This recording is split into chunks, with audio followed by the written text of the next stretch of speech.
From the high pitch to the gentle chip, the short game is something that golfers strive to perfect, and it all revolves around the physics of spin. Around the greens, you need something that you can control the golf ball with, and so spin is that thing. Professional golfer Drew Weaver says that backspin is crucial in order to get the golf ball to stop close to the hole. Spin is critical. You have to figure out what clubs fit you the best and what swing to make so you impart the right type of spin and the right amount of spin on each shot. Backspin on the ball is important because it helps the ball stop after it lands on the green instead of rolling forward. It's going to still have some of that backspin and make it for a much more controllable shot that's going to stop quicker. These artful spin shots come about from the collision between the club face and the ball, which lasts less than 500 millionths of a second. As this high-speed film shot by the United States Golf Association demonstrates, the brief contact between club and ball produces friction, which unleashes the spin. During impact, the ball is sliding up the face. The force of friction acts to oppose that, and that opposing frictional force is what's actually imparting spin on the ball.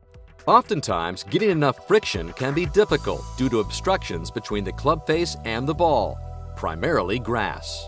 If your ball is nestled down there, when you hit the ball, you're definitely going to hit the grass before you hit the ball, and you're going to end up with a sandwich of grass between the ball and the club face. To help get the grass out of the way, club faces are designed with distinct score lines or grooves. Club faces and certainly in irons and fairway woods and even drivers are almost always typified by having these lines in them, and we call them score lines or grooves. Much like treads on a tire, the grooves on a club face allow for grass, made mostly of fibers and water, to be forced away from the surface of the club face. This provides for a cleaner contact with the ball in order to get the friction needed to impart proper spin. All that soup of fibers and water wants to go somewhere, and by having grooves, it gives that mixture, that juice, a place to go, and so then the ball can have reasonably good contact with the face and get some friction and give it some spin.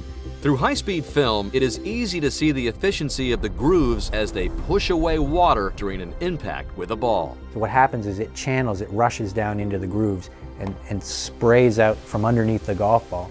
And when you look at a nice high-speed video of that, you can see the water literally squirting out of those grooves at a tremendous rate.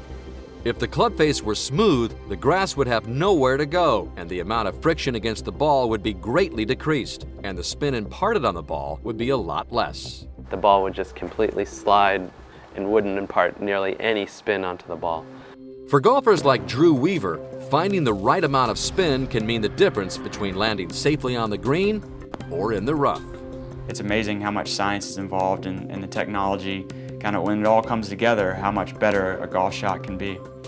From backspin to the grooves on a club face, basic physics like friction and spin are what helps the golf ball stop on the green.